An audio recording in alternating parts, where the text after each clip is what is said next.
Bharat Bhushan sir, ഇപ്പോഴും ഈ രണ്ടാമത്തെ ബ്ലാക്ക് ബോക്സ് കൂടി കണ്ടെടുത്തെങ്കിലും വീഡിയോ റെക്കോർഡിംഗ്, വോയിസ് റെക്കോർഡറുമൊക്കെ, കോക്പിറ്റ് വോയിസ് റെക്കോർഡറൊക്കെ കണ്ടെടുത്തെങ്കിലും ഈ വിമാന ദുരന്തത്തിൻ്റെ കാരണങ്ങൾ എന്താണ് എന്ന കാര്യത്തിൽ ഒരു വ്യക്തമായ ചിത്രം നമ്മുടെ മുന്നിലേക്ക് വന്നിട്ടില്ല. അട്ടിമറി സംശയിക്കേണ്ട, ഇതൊരു അപകടമായി തന്നെ കണ്ടാൽ മതി എന്നാണ് അമിത്ഷായെ പോലുള്ളവർ പറഞ്ഞത്.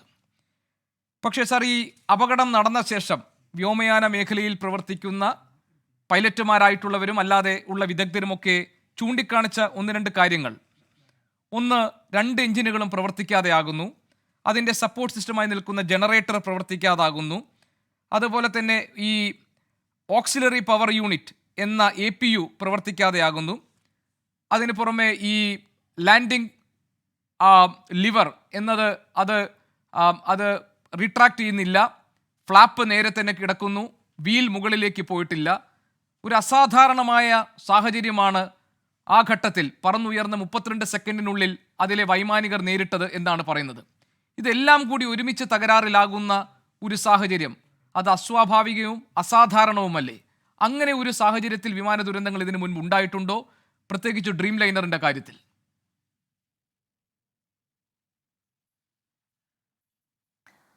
അഗാധമായ ദുഃഖത്തിന് വരുത്തിവെച്ച ഈ അപകടം തീരെ അപ്രതീക്ഷിതമായിരുന്നു എന്ന് പറഞ്ഞാൽ അത് അധികമാവില്ല.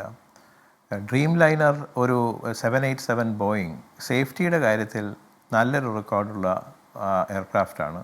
അതൊരു നെക്സ്റ്റ് ജനറേഷൻ എയർക്രാഫ്റ്റ് എന്ന നിലയിലാണ് ഇത് ഇന്ത്യയിൽ ഇൻട്രൊഡ്യൂസ് ചെയ്തത് 2010-ൽ. അന്ന് ഞാൻ DGC ആയിരുന്നു, ഡയറക്ടർ ജനറൽ സിവിൽ ഏവിയേഷൻ ആയിരുന്നു. അന്ന് ഇതറിയപ്പെട്ടിരുന്നു. അതിനുശേഷവും ഒരു ഫ്യൂസിലേജ് ലോസ് ഉണ്ടായ ഒരു ക്രാഷ് ഉണ്ടായിട്ടില്ല ഈ ലോകത്തെവിടെയും. 1000-ലധികം വിമാനങ്ങൾ ഇപ്പോൾ ഈ കാറ്റഗറിയിലുള്ള വിമാനങ്ങൾ ഫ്ലൈ ചെയ്യുന്നുണ്ട്. പക്ഷേ എന്തൊക്കെ പറഞ്ഞാലും ഇന്നലെ ഉണ്ടായിട്ടുള്ള സംഭവം കഴിഞ്ഞിട്ട് 24 മണിക്കൂറേ ആയിട്ടുള്ളൂ. കരയിൽ തന്നെ നടന്നതുകൊണ്ട്, അല്ലാതെ കടലിലോ മറ്റ് പ്രദേശങ്ങളിലോ ആണെങ്കിൽ സേഫ്റ്റി ബ്ലാക്ക് ബോക്സ് പോലുള്ള FDRഉം CBRഉം ഒക്കെ റിക്കവർ ചെയ്യാൻ ബുദ്ധിമുട്ടുണ്ട്. പക്ഷേ ഈ അവസ്ഥയിൽ ഭാഗ്യവശാൽ നടന്നത് നമ്മളുടെ എല്ലാവരുടെയും മുമ്പിൽ വെച്ചായതുകൊണ്ട് എല്ലാ റെക്കോർഡ്സും ഇപ്പോൾ അവൈലബിളാണ്. പക്ഷേ അത് കയ്യിൽ കിട്ടിയത് കൊണ്ട് ഉടനെ തന്നെ നമുക്ക് അതിൻ്റെ അനുമാനങ്ങളിലേക്കോ അതിൻ്റെ ഫൈൻഡിങ്സിലേക്കോ പോകാൻ കഴിയില്ല. അതിലെ ഡേറ്റ ഡൗൺലോഡ് ചെയ്യണം.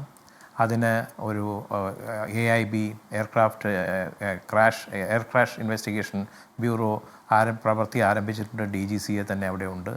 ബോയിങ്ങിൻ്റെ പ്രതിനിധികൾ എത്തുന്നുണ്ട് എന്നാണ് കേട്ടത്. അപ്പോൾ ഇവരെല്ലാവരും ഒത്തൊരുമിച്ച് അത് പരിശോധിച്ച് അതിലെന്തെങ്കിലും പാകപ്പിഴകൾ, എന്താണ് അവിടെ സംഭവിച്ചതെന്ന് മനസ്സിലാക്കേണ്ടിയിരിക്കുന്നു. വീഡിയോ നമ്മളെല്ലാവരും കണ്ടിട്ടുണ്ട്. ആ ചെറിയ വീഡിയോ, വിമാനം ടേക്ക് ഓഫ് ചെയ്യുന്നു, പെട്ടെന്ന് എന്ത് കാരണം കൊണ്ടാണെന്നൊന്നും അറിയില്ല, സ്റ്റോൾ ചെയ്യുന്നു, താഴെ ക്രാഷ് ചെയ്യുന്നു.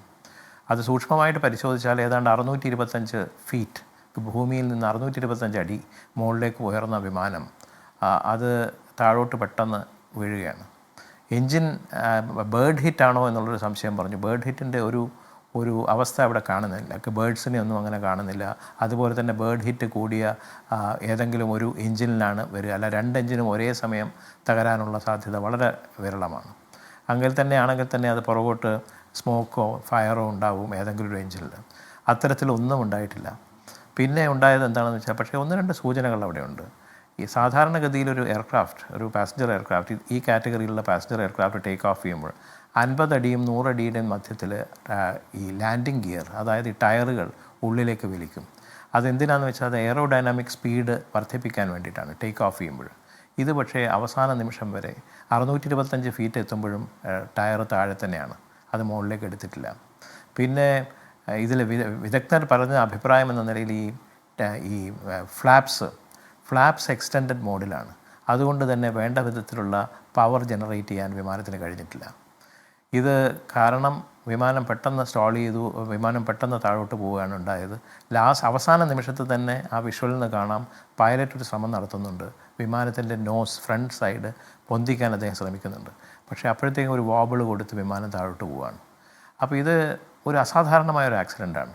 സാധാരണഗതിയിൽ ആക്സിഡൻറ്റ് DGCA നടത്തിയ അന്വേഷണങ്ങളിൽ എന്തെങ്കിലുമൊക്കെ സൂചനകൾ തുടക്കത്തിൽ തന്നെ ഞങ്ങൾക്ക് കിട്ടാറുണ്ട്.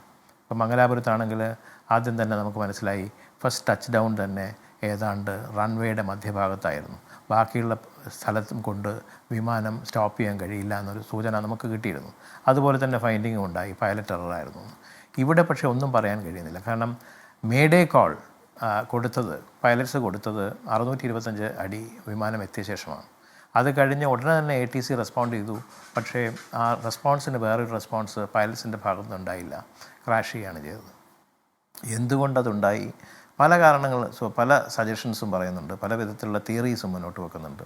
ഒന്ന്, ആ ദിവസം കഴിഞ്ഞ 7-ാം തീയതി ഞാൻ അഹമ്മദാബാദിലൊരു സ്വകാര്യ ഫംഗ്ഷൻ അറ്റൻഡ് ചെയ്യാനായിട്ട് പോയിരുന്നു. 9-ാം തീയതിയാണ് മടങ്ങിയത്.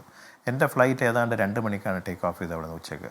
അതീവ ചൂട് വളരെയധികം ഉള്ള ഒരു സമയമാണ് അവിടെ. 42 ഡിഗ്രി സെൻറ്റിഗ്രേഡ് ഉള്ള ഒരു അവസ്ഥയാണ് വളരെ. അപ്പോൾ അതുകൊണ്ടൊരു അറ്റ്മോസ്ഫിയർ ഒരു ലൈറ്റായിട്ടുള്ളതുകൊണ്ടും വിമാനമാണെങ്കിൽ ഫുള്ളി ലോഡഡാണ്. ഏതാണ്ട് 140 ടൺ ഏവിയേഷൻ ഫ്യൂവൽ വിമാനത്തിലുണ്ട്. അപ്പോൾ ഇതൊക്കെ കാരണമായിട്ട് ഇതിൻ്റെയൊക്കെ ബാക്ക്ഗ്രൗണ്ട് വെച്ച് നോക്കുമ്പോൾ എന്ത് കാരണം കൊണ്ടോ വിമാനം ലോസ്റ്റ് പവർ പിക്കപ്പ് ചെയ്ത് പോകാൻ വിമാനത്തിന് കഴിഞ്ഞിട്ടില്ല. അതെന്തുകൊണ്ടുണ്ടായി എന്നുള്ള കാര്യം നമുക്കൊരു വിശദമായൊരു അന്വേഷണത്തിൽ കൂടി മാത്രമേ അറിയാവൂ. അതിന് അഭ്യൂഹങ്ങൾക്ക് നമ്മൾ പോകാതിരിക്കുന്നതാണ് നല്ലത്. കാരണം അത് അനാവശ്യമായിട്ട് നമുക്ക് ആളുകളെ കുറ്റപ്പെടുത്തരുത്. ഇത് പൈലറ്റ് എററാണോ? ഒരു വിഭാഗം പറയുന്നുണ്ട്, ചിലപ്പോൾ ഈ ഗിയർ അപ്പ് മെസ്സേജ് കമാൻഡർ കൊടുത്തത് കോ പൈലറ്റ് അത് വലിച്ചത് ലീവർ മാറിപ്പോയിന്നോ, ഇങ്ങനത്തെ ഒരുപാട് കാര്യങ്ങൾ പറയുന്നു. ഇതൊന്നും നമുക്ക് അടിസ്ഥാനരഹിതമെന്ന് പറയാം. ഈ ഘട്ടത്തിൽ ഒരു തെളിവും ഇത്തരത്തിലുള്ള ഒരു തിയറിക്കില്ല. അപ്പോൾ നമുക്ക് കുറച്ചുകൂടെ പേഷ്യൻസ് വേണം. നമ്മൾ ശ്രദ്ധിച്ച് ഈ റിപ്പോർട്ട് വന്ന ശേഷം I am sure the best experts are on the job and they will come with a final report which will have very useful lessons. നമുക്ക് അത് പഠിച്ചിട്ട് മാത്രമേ നമുക്ക് മുന്നോട്ട് പോകാൻ കഴിയുള്ളൂ. ഭരത് ഭൂഷൺ സാർ, താങ്കൾ പറഞ്ഞതുപോലെ തന്നെ നമ്മൾക്ക് ക്ഷമയോടെ കാത്തിരിക്കാം. താങ്കൾ ഇപ്പോൾ സൂചിപ്പിച്ചതുപോലെ തന്നെ ഏറ്റവും വിദഗ്ധരായ ആളുകൾ അവരുടെ കണ്ടെത്തലുകളുമായി വരട്ടെ. അതിൽ നിന്ന് നമുക്ക് പഠിക്കാൻ പറ്റുന്ന നല്ല പാഠങ്ങൾ പഠിക്കാം. Let's wait for that. അതിൽ കുഴപ്പങ്ങളൊന്നുമില്ല. പക്ഷേ സാർ, ഇവിടെ DGCA ഇപ്പോൾ ഒരു പുതിയ ഉത്തരവ്, ഒരു ഓർഡർ പുറത്തിറക്കിയിട്ടുണ്ട്. On enhanced safety inspection on air India's Boeing 787 dream liner fleet. ആ ഓർഡറിൻ്റെ ഒരു കോപ്പി സാർ എൻ്റെ കയ്യിലുണ്ട്. അതിനകത്ത് പറയുന്നത് 1 time check before departure of flight from India with effect from 15/6/2025 from 12 hours onwards. അതിനകത്ത് സാർ number 1A, inspection of fuel parameter monitoring and associated system checks. B, inspection of cabin air compressor and associated systems. C, electronic engine control system test എന്ന് തുടങ്ങി ABCDEF review of take off parameters എന്നിവരെയുള്ള പുതിയ സുരക്ഷാ മാനദണ്ഡങ്ങൾ പ്രഖ്യാപിച്ചുകൊണ്ടൊരു ഉത്തരവായി ഇപ്പോൾ DGCA പുറത്തിറക്കിയിട്ടുണ്ട്. ഈ ഒരു ഉത്തരവിൽ നിന്ന് നമ്മൾ മനസ്സിലാക്കേണ്ടത് ഈ തരത്തിലുള്ള സുരക്ഷാ പരിശോധനകൾ ഇതിനു മുൻപ് ഇവിടെ ഉണ്ടായിരുന്നില്ല എന്നാണോ? അല്ല, അങ്ങനെ ഇതൊരു സ്റ്റാൻഡേർഡ് പ്രാക്ടീസാണ്. DGCAയുടെ SOP പ്രകാരം ഇത്തരത്തിലൊരു സംഭവം ഉണ്ടായാൽ ആ എയർക്രാഫ്റ്റിന് വളരെയധികം ഇൻക്രീസ്ഡ് സ്ക്രൂട്ടിനി ഉണ്ടാവും. അത് നമ്മളെ പ്രത്യേകിച്ച് ആകുലപ്പെടുത്തേണ്ട ആവശ്യമില്ല. പക്ഷേ അതേസമയം തന്നെ ഇപ്പം ഫ്യൂവലിൻ്റെ കാര്യത്തിൽ ഇപ്പം വിമാനത്തിൽ എന്താണ് ഉണ്ടായത്? ഫ്യൂവലിൽ വല്ല കണ്ടാമിനേഷൻ ഉണ്ടായോ? അതുകൊണ്ടാണോ വിമാനം പെട്ടെന്ന് സ്റ്റോൾ ചെയ്ത്? ഇങ്ങനത്തെ പല ആസ്പെക്ട്സും ഉണ്ട്. അപ്പോൾ അതൊക്കെ കൊണ്ടും പിന്നെ ഇൻറ്റേർണലായിട്ട് വിമാനത്തിന് വല്ല തകരാറുണ്ടോ എന്ന് കുറച്ചുകൂടെ ഇൻക്രീസ്ഡ് സ്ക്രൂട്ടിനി നടത്തുന്നതിൻ്റെ ഭാഗമായിട്ടുള്ള ഒരു സ്റ്റാൻഡേർഡ് ഓപ്പറേറ്റിംഗ് മെഷറാണ് ഇപ്പോൾ എടുത്തിട്ടുള്ളത്. അത് സാധാരണ ഒരു ആക്സിഡൻറ്റ് ഉണ്ടായിക്കഴിഞ്ഞാൽ ചെയ്യുന്ന കാര്യങ്ങളാണ്. പക്ഷേ വേറൊരു കാര്യമുള്ളത് നമുക്കൊന്ന് മനസ്സിലാക്കാനുണ്ട്. നമ്മുടെ റെഗുലേറ്റർ DGCA ആണ്, ഡയറക്ടർ ജനറൽ ഓഫ് സിവിൽ ഏവിയേഷനാണ്. ധാരാളം വളരെ വേഗം വളരുന്ന ഒരു മേഖലയാണ് വ്യോമയാന മേഖല. വാസ്തവത്തിൽ ഞാനിവിടെ DGC ആയിരുന്നപ്പോൾ തന്നെ വളരെ സ്കെൽറ്റൺ സ്റ്റാഫായിരുന്നുള്ളൊരു പരാതി. 500-ലധികം പേരെ ഞങ്ങൾ റിക്രൂട്ട് ചെയ്തിരുന്നു. അത് എയർ വർത്തിനെസ്, അതായത് വിമാനത്തിൻ്റെ കണ്ടീഷൻ പരിശോധിക്കാനുള്ള സ്റ്റാഫ്, അതുപോലെ തന്നെ വിമാനത്താവളങ്ങളുടെ സിറ്റുവേഷൻ, അവർ സേഫ്റ്റി ILS അതുപോലുള്ള സംവിധാനങ്ങളൊക്കെ റെഡിയായിട്ട് വർക്ക് ചെയ്യുന്നുണ്ടോ എന്നുള്ള കാര്യങ്ങൾ, ഇതൊക്കെ പരിശോധിക്കാൻ കൂടുതൽ ആളുകൾ ഞങ്ങൾ എടുത്തിരുന്നു. പക്ഷേ ഇനിയിപ്പോൾ അങ്ങോട്ട് പോകാൻ പോകുന്നത് നമുക്കിപ്പോൾ നോക്കിയാൽ തന്നെ പാസഞ്ചേഴ്സിൻ്റെ നമ്പർ ഏതാണ്ട് 20% ഒക്കെ ആയിട്ട് 19-20% പെർ ആനം ഇൻക്രീസ് ചെയ്യുകയാണ്. 950 വിമാനങ്ങൾ പുതുതായിട്ട് ഇൻഡിഗോവും എയർ ഇന്ത്യയും കമ്പൈൻഡായിട്ട് ഓർഡർ കൊടുത്തിട്ടുണ്ട്. ബോയിങ്ങും ഉണ്ട്, എയർബസും ഉണ്ട്.